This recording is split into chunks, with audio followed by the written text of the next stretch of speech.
that team's down there, right? I also know there's like 5 or 6 guys in Snobby, desperate for just a hint of love. Give him the love.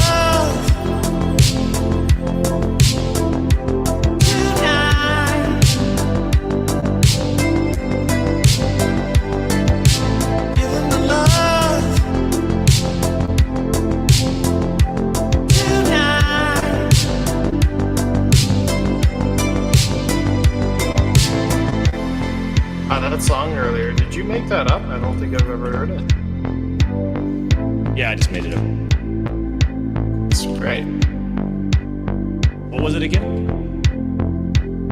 Something about tonight, but it felt like. Well, I can't remember the tone. Maybe you can remind me.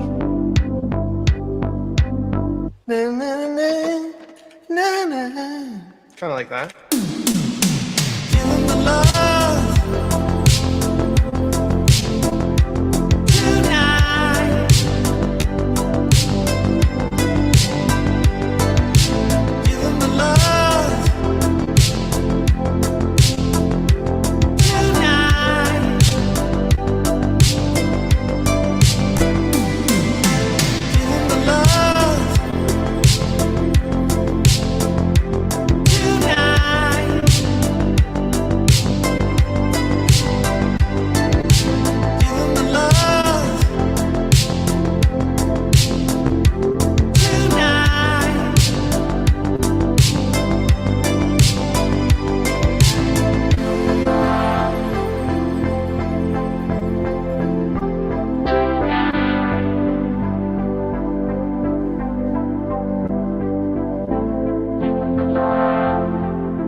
keep a lot of my outside life separate from anything that I do on here or in the ring.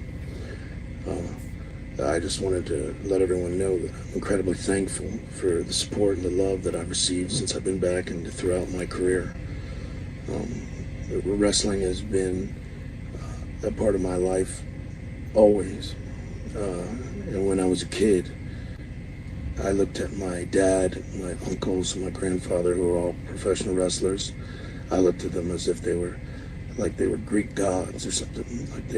Like they couldn't feel pain. They were immortal. They would always be just like that. As we get older, and I become a man myself, you start to understand that that's just not the case. Nothing is forever. This week, my uncle Barry Windham, he had a massive heart failure in Atlanta, and he went down, and he didn't have a pulse for 10 to 20 minutes. So he was away, he was gone, and I wanted to thank one specific man, Michael Todd Lalick, who was there, a random citizen, and he gave him CPR in there for that entire time before, everyone else could get, the EMTs could get to him, and he was, he stayed with him, and he's the reason that, we have Barry still. He's alive, he's with us. And Barry Windham has given his life to his profession, His whole life has been about this, just like mine, and he put everything into it, and I just wanted to share that I'm incredibly thankful to have him back. And my sister set up a GoFundMe in his name, and you're not obligated to share. No one's obligated to share anything, but if you could, that would be incredibly helpful. And take it from me, sometimes when you're someone like that, it's incredibly powerful to remind them that they mean a lot to a lot of people. And I hope everyone out there that's hearing this, I hope you take this from me. Be good to the ones you love. Always remind them about that and how much they mean to you, because nothing is forever. Yeah, thank you for everything, guys. The legend Bray Wyatt. His real name is, by the way,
What's going on, everybody? I'm so happy to be back with you all today.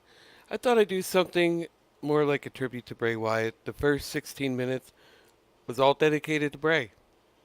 And I even gave you his last interview, which was made me tear up, man. It made me tear up hearing that. You could tell he was struggling, and after seeing that from my own eyes, that was the first time I actually listened to it.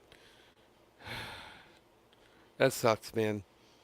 But the love and the outpouring that everyone is giving him just goes to show you how much that guy meant to everybody. And he will never be forgotten. And I think that's very cool on WWE, they got all the Wyndham armbands. That's very cool that they did that. Seth Rollins also had the side plate of the Fiend. I didn't know they were that close, to be honest with you, but hey, you learned something new. And it was really cool to see Seth do that as well. And then Becky at the end of Raw holding up the Bray armband and then tearing up. How can you not respect that? I'm sorry, but I did. I went on there and actually, sorry, I'm just getting a little adjusted here. I went on there to tell her, you know what, you have my respect for now. Excuse me.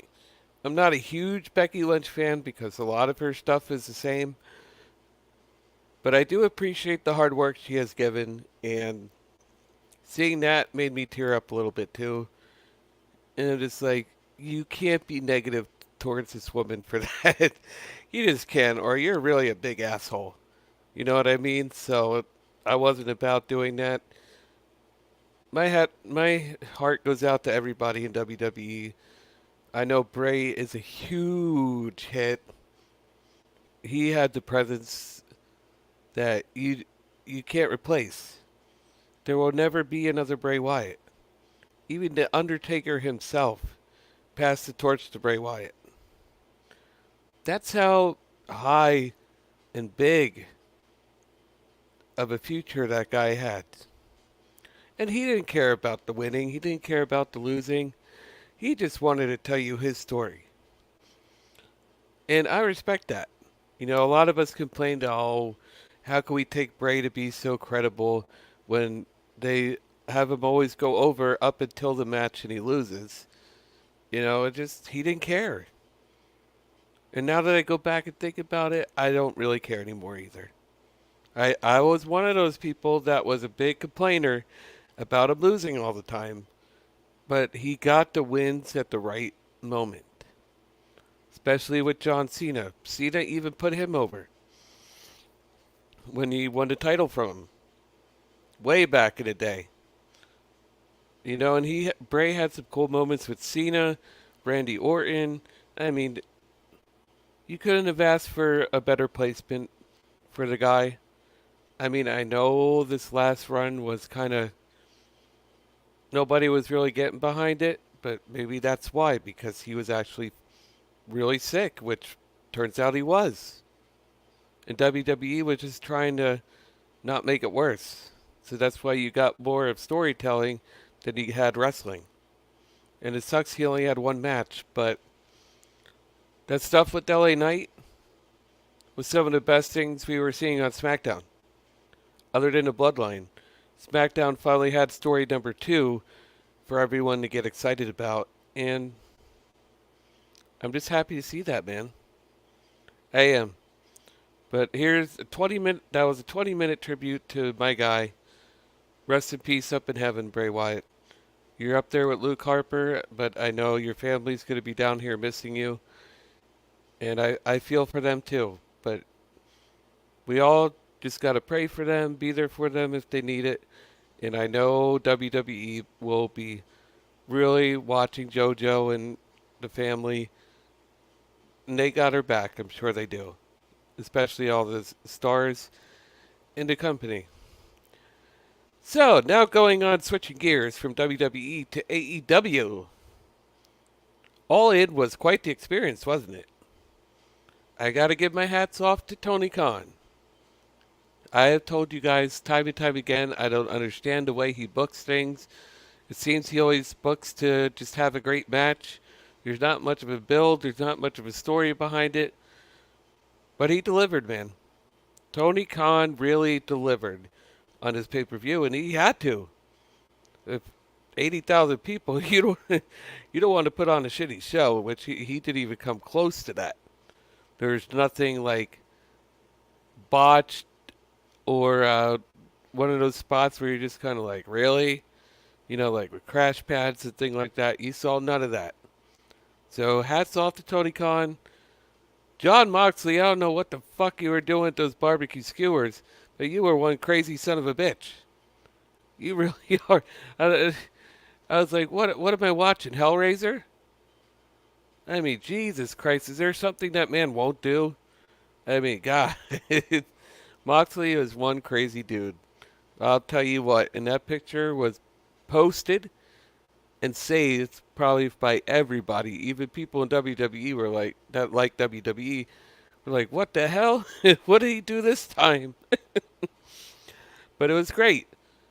And there's so many geeks, man. There's so many geeks that were just like, look at all those empty seats in the upper deck. It was 8,000. Yes, we all know Wembley books 90,000, okay? They did 80,000. Give them some fucking credit. They're an independent wrestling company, and they fucking did 80,000 people. And you guys are just like, only focusing on that. The show was great, and the crowd was not dead. I've seen multiple videos where the crowd was not dead, and I'm just like, why are these geeks telling me the crowd is dead? They're not. They had so much evidence to show you from videos all over Twitter. They were not dead. So you guys can just go on somewhere. But I'm not going to give you like the step by step and all that stuff for the matches. I'm just here to give you quick results. Here to give you quick results. Because I don't want to spend too much time going over this. All weekend I was just like, oh my god. All the shills that were coming at me, it was getting crazy. It was getting fucking crazy. But they had a 0 hour before the pay-per-view actually started, which saw MJF and Adam Cole defeat Fletcher and Davis. Who the fuck are them? Who the fuck are they? I don't know. To win the... they were the Ring of Honor champions? I thought... never mind. I'm lost. To win the title, so... We got not Adam Cole, we got MJF 2 belts. Seem familiar? Tony Khan going after the Roman Reigns look here. Giving MJF 2 belts, huh? But hey, it's cool. MJF deserves it. So they win the tag team titles for Ring of Honor, and Adam Cole has him a championship, baby. So good on him. Then we go to the FTW Championship. So Hook got to perform in front of 80,000 people already. Damn. That just goes to show you how much trust Tony Khan has in this young kid. And kudos to him, man. Hook is phenomenal. He's really good for his age, and he really started off hot already. I mean, everyone's behind this guy. I don't know why, but they love him. And you know what? Hook's not bad. He's not green whatsoever. He's really good in the ring. Now he just needs to get a little better with the promos. When he talks, I'm not really behind him. I'm just kind of like, eh. Okay, Hook, whatever you say. But Jack Perry, he's doing a little bit better. He's doing a little bit better. But Hook defeated Perry to regain the FTW Championship, which was totally the right decision. Jack Perry, he doesn't need that. He's not hardcore. And people will probably come at me and say, oh, how could you say he's not hardcore? He's not. Not yet, anyway. He could be. He's still young. He's got time if that's the direction he wants to go. He totally could be. But I don't see it yet. I'm sorry. If you see it, that's fine. But I don't. So please. So the first match with All In actually starting, we saw CM Punk versus Samoa Joe. This is like the third time. Yippee, yippee, ki-yay, motherfucker. So, guess what? Punk defeated Joe to retain his title. Did you expect another result? Tony Khan was doing this for moments, and he got his moment, even though Jack Perry and Punk, I believe I saw on Twitter, are possibly suspended, if not already. Is there something Punk won't do or to cause drama? I don't know. The Golden Elite versus Jay White, Rock Hard, Juice Robinson, and Konosuke Takeshita, I know. But I remember MJF saying Takeshita, okay? I think that's more funny. So the result, Takeshita, Robinson, and White defeat Omega, Page, and Ibushi. That I'm kind of surprised about. I thought maybe they would go Omega to get the baby face pop in the crowd, but Kenny Omega, man, was funny. He was doing a Terminator thing. He's like, dun, dun, and then he did that suicide dive off the rope. That was pretty cool. Great moment, and that's what really popped the crowd. And dead, huh? Sure, they were dead, guys. They were dead. Then we had the AEW World Tag Team Championship, FTR versus the Young Bucks. Who do you think won this one? FTR defeated the Young Bucks. Awesome, awesome tag match. There's just too much to go on to break all this down. There's no way I could do it to give it justice. But this was one hell of a match by the Bucks and FTR. Great job. The crowd loved it. And you know what? Right call. FTR beat the Young Bucks. Then we go on to another Stadium Stampede. Why not? It's in front of 80,000 people. So, of course, they're going to get this in front of the biggest crowds that they have. They just love their Stampede matches, man. I'm not even going to try. I'm not even going to fucking try. But we had Cassidy, Best Friends of Kingston, and Penta defeated Moxley, Yuta, Castagnoli, Santana, and Ortiz. I am so sick of Cassidy winning, man. I am so sick of Cassidy winning. But they actually gave this match a D. Reason being, because she didn't get it all in the ring. And some people there were complaining they didn't actually get to see some parts of the match, which I totally understand. You know, you're paying all your hard-earned money to go. You want to see the fucking match. That's why I don't like that shit. I really don't. When they did it in Daly's place, fine. It was during the pandemic. But they didn't need to do this here. They could have had It's a Falls Count Anywhere match or something. But Suze Van got a huge pop. Go figure. But, no, it was alright. It was alright. AEW World's Women's Championship. So we had a Fatal 4-Way, I guess. Yeah, I guess you would call it a Fatal 4-Way. Saraya defeats Thorne Baker and Cheetah to win the title. Tony Khan wanted a hometown pop. He got one. So, very cool. Congratulations, Saraya. I know a lot of people have mixed reactions about this. But, hey. At least she can hang her hat on. She won the AEW Women's title. I just wanted to see it get treated the right way. So, hopefully, Tony Khan will start giving that some importance. But, good on you, Saraya. Congratulations. Then we go to the coffin match where fucking Sting came out to, the hell was it? Was it Seek and Destroy? Yeah. He did that in TNA, though, didn't he? I believe he did. So, Sting and Darby Allin versus Swerve Strickland and Christian Cage. Oh, this was a fun one, too. This was fun. But Sting and Allin defeated Strickland and Cage. You know, great call. It's Sting. Excuse me. Sting's undefeated in AEW, if you haven't noticed that. I think he's 18-0 now. Fucking Sting is undefeated. Unreal. Chris Jericho versus Will Ospreay. This was quite the match. Fozzy getting played to the ring. Awesome, awesome experience. I told Chris Jericho last night, I'll never doubt you again. The man knows what he's doing. He finally, after 3 months of being subscribed to this man, he finally acknowledges me. Thank you, Chris. I appreciate it, brother. Thank you. But he finally acknowledged me. I'm just like, Jesus, that took long enough. But anyways, Ospreay defeated Jericho, but Jericho really brought him to a fantastic match. It was a great moment, and hey, I enjoyed it for what we got. And the Fozzy treatment to the ring, that was a treat. I've never seen him live. I would like to, maybe one day, but I'm sure they had a hell of a time playing in front of all those people, and you certainly saw that in their performance. So good job, Fozzy. Good job, Chris Jericho. Great time. Then we move on to the Trios Championship. The Acclaimed and Billy Gunn versus the House of Black. Who do you think won this one?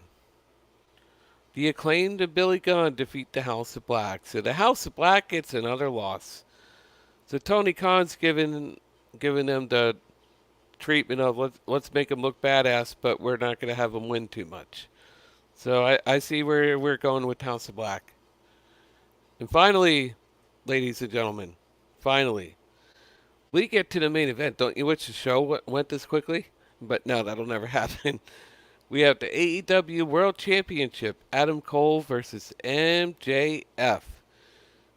Great main event. Totally the right call. MJF defeated Cole, but it was hilarious. Towards the end, he's like, MJF is throwing the title at Adam Cole. He's like, here, you want my title? Take my title. And Cole throws it back. No, I don't want your titles. But then looks at it. It's great. Just the chemistry between the two. Absolutely love it. Great main event. MJF retains. So a great show. It was a great show. You got your money's worth. Good on Tony Khan for booking a great pay-per-view, even though there wasn't much build. So, hey, at least he delivered. It was an amazing scenery. I enjoyed every bit of it. No complaints here. So, thank you, Mr. TK, for a very cool show. So that's it, guys. That's your YouTube exclusive episode 3. We're not going to take too much more of your time. I love you guys. I know this is early in the morning, but got to work and do some things. So, I couldn't do this too late. Sorry, that sometimes happens. But those of you who watch it later, I hope you enjoy this. I really do, and I hope you guys have a great Monday. Until Monday. Oh my God, it's Tuesday. What the fuck's wrong with me? Anyways, y'all, I love you. I hope you have a great Tuesday, and take care.